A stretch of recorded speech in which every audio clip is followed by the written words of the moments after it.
अस्सलाम वालेकुम वरहमतुल्लाहि वबरकातुहू। दोस्तों, आज 8 जनवरी 2025 और आपके सामने जो खूबसूरत घर या इमारत नज़र आ रही हैं, ये फ्रैंकफर्ट जर्मनी के अंदर निस्बतन एक जो नया इलाका, निस्बतन इसलिए कि इसको भी काफ़ी साल हो चुके हैं, वो जो यहाँ तामीर हुआ है, बल्कि उसमें अभी इजाफा होता जा रहा है दिन ब दिन, वो रीडबर्ग का इलाका है। क्योंकि ये फ्रैंकफर्ट की बाकी आबादी से कुछ ऊंची मुकाम पे है।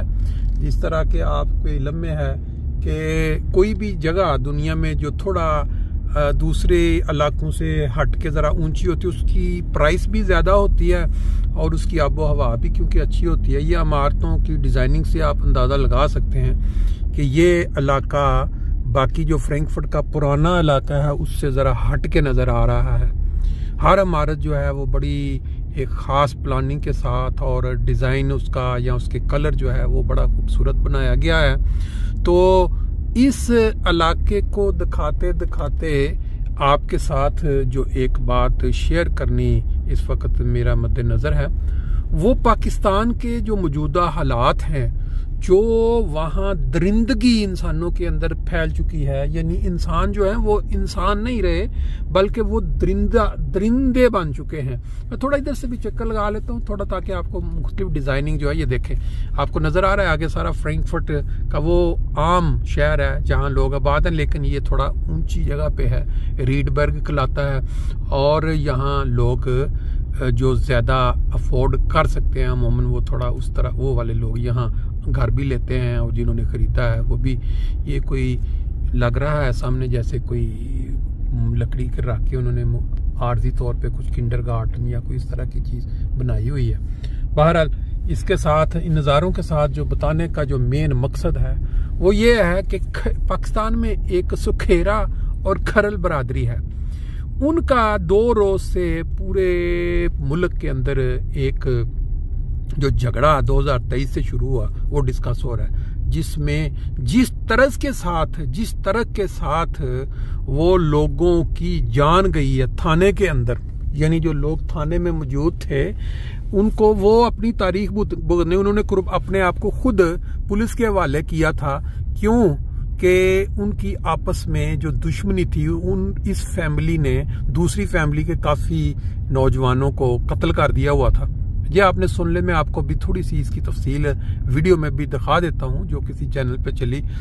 और ये दुश्मनियाँ जो नबी पाक सल्लल्लाहु अलैहि वसल्लम ने ख़त्म की अपने उसवा के साथ, अपनी तालीम के साथ, कि जो लोग हैं वो एक दूसरे के साथ जो कबाइल सिस्टम की दुश्मनी, उनको प्यार मोहब्बत से ख़त्म की, वो आज बिगड़े हुए इस्लाम के अंदर, जिसका जिक्र नबी करीम सल्लल्लाहु अलैहि वसल्लम ने 1500 साल पहले कर दिया था, वो किस तरह दोबारा फैल रही हैं। और फिर पाकिस्तान के अंदर जहाँ जो मौलवी हजरात, जो उलमाए दीन हैं, उन्होंने अवाम को जो सबक सिखाए हैं, जिस तरह उन्होंने उनको तरबियत दी है, उसका जो असर है वो अब आम लोगों में खुल के सामने आ गया है।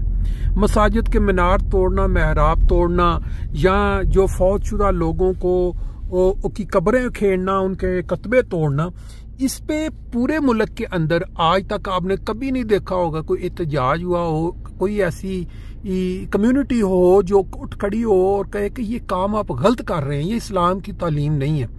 जिस जगह पे इन मौलवियों का, TLP का या दूसरों का जोर चलता है, वो ये हरकत रेगुलर कर रहे हैं। अब इसके साथ जो ज़हन है वो लोगों के इतने ख़राब हो चुके हैं कि वो कहते हैं कि कानून हमारे हाथ में, हम जो मर्जी कर लें, कानून सिर्फ और सिर्फ अमीरों के हाथ में है, या फिर वो जो ताकतवर अदारे हैं उनके हाथ में है। जो आम आदमी है उसके लिए कोई कानून नहीं है, कोई ऑर्डर नहीं है, कोई अदालत नहीं है, जो मर्जी जब मर्जी जिसको मर्जी मार दे। अब ये जो वाक़या आप सुन रहे हैं, चैनल का जो खबर है, इसको सुन के बंदा क्या अंदाज़ा लगा सकता है? क्या ये खुदा ताला की लानत नहीं पड़ रही? खुदा ताला का अजाब नहीं नाज़िल हो रहा इस मुल्क पे? लोगों का मरना तो आम है। फ़लस्तीन में देखें कितने हजार बच्चे, बूढ़े, औरतें, उनको लाइव देख के पूरी दुनिया बिल्कुल खामोशी से बैठी है, कोई उसके ऊपर वो नई आवाज़ उठा रहे। तो इस तरह के वाक़यात अब थाने के अंदर पीछे सीढ़ी लगा के थाने में बंद लोगों को नहते, जिन पे ताला लगाओ, जाके गोलियां मार के मार देना अपना बदला लेने के लिए, जो उन्होंने पहले उनके मारे थे, क्योंकि उनको पता है कि बस कानून की कोई पकड़ नहीं है, हम जो कर लेंगे उसके बाद हमारी छूट हो जाएगी। माल चाहिए, पैसा चाहिए और ताल्लुक चाहिए। तो अल्लाह ताला बाज़ कौमों के अंदर जो इस्तराब की कैफियत पैदा कर देता है और ये हालात बन जाते हैं। मुझे तो यूं ही लगता है कि ये अज़ाब इलाही नाज़िल हो रहा है, जो लोग समझ नहीं रहे। के लिए बिजली के तार गुजरने पर शुरू होने वाली लड़ाई मुतअद्दिद जानें निकल गई। सुखेरा और खरल बरादरी में दुश्मनी का आगाज कब हुआ, आपको अपडेट करेंगे। आपको अपडेट कर रहे हैं कि थाना सदर तांतियावाला के हवालात में 3 भाइयों के कत्ल का ये मामला है। 341 ने सुखेरा और खरल बरादरी में दुश्मनी की तफसीलात हासिल कर ली। 422 में ट्यूबवेल के लिए बिजली के तार गुजरने पर शुरू होने वाली लड़ाई मुतअद्दिद जानें निकल गई। सुखेरा और खरल बरादरी में दुश्मनी का आगाज कब हुआ, तफसीलात जानते हैं हमारे रिपोर्टर तैयब मकबूल से। जी तैयब, आगाह कीजिए। जी बिल्कुल, गुज़िश्ता रोज थाना सदर तांतियावाला की हवालात में घुसकर मुल्ज़मान ने फायरिंग करके 3 भाइयों को मौत के घाट उतार दिया। मरने वाले तीनों भाई सुखेरा बरादरी से ताल्लुक रखते थे, जबकि हमला आवरों का ताल्लुक खरल बरादरी से बताया जा रहा है। खरल बरादरी और सुखेरा बरादरी के खिलाफ के दरमियान दुश्मनी का आगाज कब हुआ, इसकी तमाम तर तफसीलात सिटी 41 ने हासिल कर ली हैं। पुलिस की इन तफसीलात के मुताबिक इस दुश्मनी का आगाज 6 मार्च 2023 को हुआ, जब सुखेरा बरादरी ने अपने ट्यूबवेल पर खंबा लगाने और ट्रांसफार्मर लगाने के लिए सुखेरा बरादरी की ज़मीनों से तार गुजारने की कोशिश की। सुखेरा बरादरी ने इनकार कर दिया, जिस पर उनकी आपस में शदीद तलख कलामी हुई। उसके बाद सुखेरा बरादरी के मुल्ज़मान इमरान, उस्मान, काशिफ और बिलाल आसफ वगैरह ने खरल बरादरी की ज़मीनों पर हमला करके एक शख्स रब नवाज को शदीद जख्मी कर दिया, जिसका मुकदमा थाना सिटी तांतियावाला में दर्ज किया गया। उसके बाद दोबारा से खरल बरादरी के सुखेरा बरादरी की जानब से खरल बरादरी की ज़मीनों पर हमला किया गया। उस हमले में मुल्ज़म इमरान, काशिफ, आसफ, उस्मान वगैरह शामिल थे। सुखेरा बरादरी ने खरल बरादरी की ज़मीनों पर जाकर शदीद अंधाधुंध फायरिंग की, जिसकी जद में आकर रब नवाज भी कत्ल हो गया, उसका वालिद सखावत अहमद भी कत्ल हो गया, जबकि अमजद अली और एक रोशन बीबी उस मुकदमा में फायरिंग में शदीद जख्मी हुई थी। इस तमाम तर मामले का मुकदमा भी इन मुल्ज़मान के खिलाफ 4 अगस्त 2023 को थाना सिटी तांतियावाला में दर्ज किया गया। एक तीसरा मुकदमा भी दर्ज हुआ, लेकिन वो मुकदमा सुखेरा बरादरी ने खरल बरादरी के खिलाफ करवाया, जिसमें सुखेरा बरादरी की जानब से मौक़िफ़ अपनाया गया कि खरल बरादरी के आकिरवाज अल्लाह दिता नासिर वगैरह ने उनका एक रिश्तेदार खुदा यार अगवा कर लिया है। खुदा यार के अगवा का भी तीसरा मुकदमा 18 सितंबर 2024 को दर्ज हुआ। इसी मुकदमा में जो खरल बरादरी थी, उन्होंने अदालत से रुजू कर लिया और खरल बरादरी के मुल्ज़मान जो उस मुकदमा में नामजद थे, वो अदालत में तारीख भुगतने के लिए 10 अक्टूबर 2024 को अगवा के मुकदमा के तकरीबन ठीक 1.25 साल बाद वो अदालत में तारीख भुगतने के लिए जा रहे थे, जब सुखेरा बरादरी के मुल्ज़मान इमरान, उस्मान, नासिर, आसफ, बिलाल, मोहम्मद यार, हुसैन, हसन, हैदर वगैरह 12 अफराद ने उन पर रास्ते में फायरिंग की जद में आकर खरल बरादरी के मकसूद और हक नवाज मौका पर दम तोड़ गए, जबकि एक राहगीर वकार अजीम भी फायरिंग की जद में आकर जाम बक हो गया। इस 13 कत्ल का मुकदमा थाना सिटी तांतियावाला में दर्ज हुआ। कत्ल और दहशतगर्दी के दफात के तहत यह मुकदमा दर्ज हुआ था और इसी 13 कत्ल के मुकदमा में 3 भाइयों उस्मान, बिलाल और नासिर और कजन आसफ को गिरफ्तार किया गया था। अदालत से उनका रिमांड हासिल किया गया।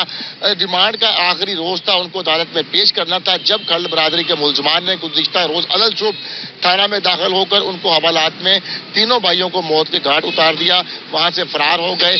IG पंजाब ने नोटिस लिया, टीम तश्कील दी गई, facts and finding team Faisalabad आई, उन्होंने यहाँ पर हकाइक मालूम किए और आज अपनी रिपोर्ट IG पंजाब को पेश करेंगे। एक टीम RPO फैसलाबाद ڈاکٹر عابد کی جانب سے بھی تشکیل دی گئی تھی. اس ٹیم نے اپنی ابتدائی انکوائری رپورٹ RBO کو پیش کی, جس پر اس ابتدائی انکوائری میں گناہگار ثابت ہونے پر 2 موجودہ SHO, ایک سابق SHO سمیت انچارج انویسٹیگیشن 2 محرران اور 2 ہیڈ کانسٹیبلان سمیت مجموعی طور پر 8 افراد کو معطل کر دیا گیا ہے. دوسری جانب جیو فینسنگ بھی چل رہی ہے, جائے وقوع کے وقت 1 کلومیٹر کے دائرے میں چلنے والے موبائل فونز کا ڈاٹا بھی لیا جا رہا ہے. مختلف مقامات پر ملزمان کی گرفتاری کے لیے چھاپے بھی مارے جا رہے ہیں. مجموعی طور پر اب تک 18 افراد کو جو مشکوک ہے اس معاملے میں, اس تھانے میں حملہ کر کے 13 قتل میں ان کو حراست میں لیا گیا ہے. ان سے تفتیش کا عمل جاری ہے, لیکن ابھی تک جو اصل ملزمان ہیں ان کی گرفتاری کے حوالے سے کوئی مثبت پیش رفت سامنے نہیں آ سکی ہے. جی, اصل ملزموں کے حوالے سے کوئی پیش رفت سامنے نہیں آئی ہے, جبکہ 18 افراد کو حراست میں لیا گیا ہے. موبائل فون ڈیٹا تک رسائی جو ہے وہ حاصل کی جا رہی ہے. تحقیقات کا عمل